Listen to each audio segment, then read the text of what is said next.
One of my most recent collections happens to be in English. It's a translation from Malayalam of my poems written over something like 35 years.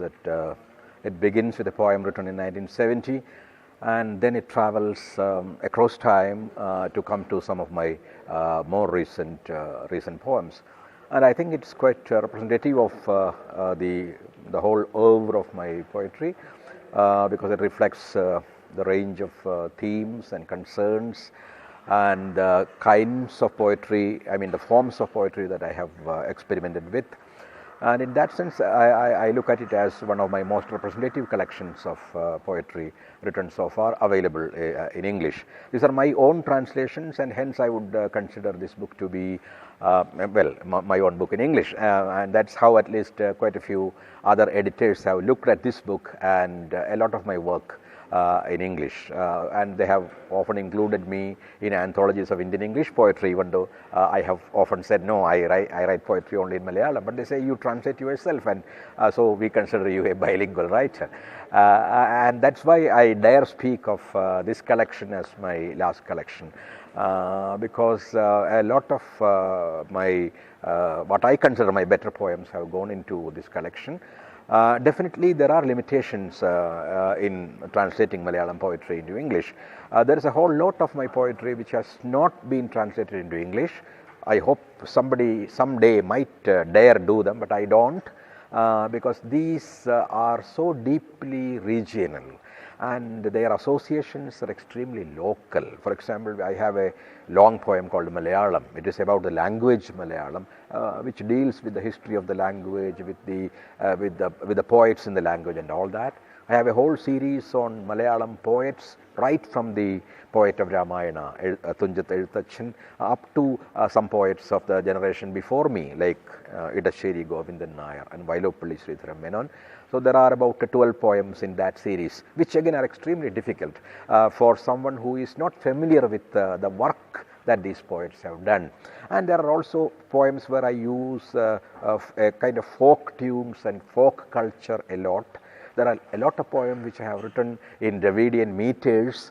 So when I translate them, I feel that the feel of the tone and the rhythm is lost. And this rhythm is not something external, but it is in fact part of the poem itself. So I feel that the poem gets mutilated if it gets translated into English. So I have not translated a good part, maybe something like 40% of my poetry into English, which I find it extremely difficult and challenging or undesirable even to translate them into English, because English won't carry the burden of all the memory, the whole archive of culture that I am trying to explore and make use of in these poems written in meter, poems written on Kerala's nature, Kerala's history, Kerala's language, Kerala's poets. So I would consider them completely kind of regional poems. So what I have tried to translate are poems which I think will carry well into English because they are more universal. They even and at least with the help of some footnotes, they can well be understood by the non-Malayalis in India and people and poets abroad, and they have really followed them, and that's why a lot of people have translated my poetry from English into other languages, and also of course from Malayalam. Of course my books in German and Italian and French were done directly from Malayalam by people who know the language from those countries.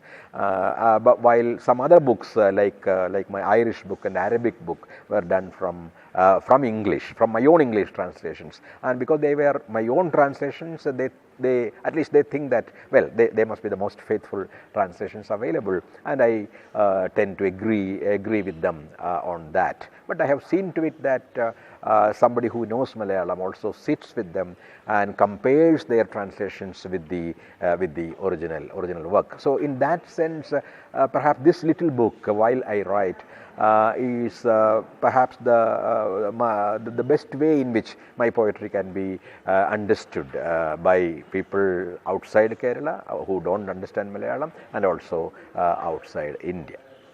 Now, definitely there are problems of syntax, because Malayalam is essentially a Dravidian language, like Kannada and Telugu and Tamil. Its grammar is extremely Dravidian, so the syntax and the order of words often tend to change when they appear in English. And again, it also loses the music of Malayalam language.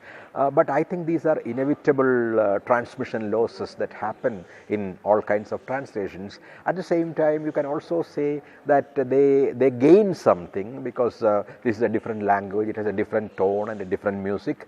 So it also gets something. I would look at these poems as a kind of reincarnation of these Malayalam poems in English. So in fact, one of my English books is titled "So Many Births." It's like a rebirth because you are not literally translating poetry. I have been most faithful to my poems when I translate, because I treat them like somebody else's poems. I don't take freedoms even when they come into English. But even then, obviously, because they are in another language, they can be looked upon only as a kind of reincarnation or a rebirth of these poems in another language. So one has to actually reimagine the original poem in another language, and one has to try to imitate the original inspiration when the translation is being done, and try to be as faithful to its form and content and vision and insight even when you do it in another language. So I have tried to be as close to the original as possible because obviously English is a different language with a different it is an Indo-European language, it is a different kind of grammar, a different kind of structure. So definitely there will be differences. These differences can be called either losses or gains or just a kind of changes. So whatever you call it, yes, they are different from the original poems. They have to be. In fact, in my college days, I used to write in English also, but I have lost that arrogance, and now because I think that poetry has a lot to do with your origins, your childhood, the environment in which you grew up, your memories, which to me are all in Malayalam. So I would say that my archive, my cultural memories, the memories of my childhood, the experiences I had with nature and with people, they are all in Malayalam. So I gave up writing in English and I began to write in Malayalam. Later, on demand, because magazines in India and abroad were asking for my poems in English translation, I began translating. In the beginning, some other people translated. Ayyappa Panikar translated, A.J. Thomas translated. There were other people who were translating, and then I was not very happy, in fact, with those translations, and then I began to try myself, and I found that these translations were being better accepted everywhere,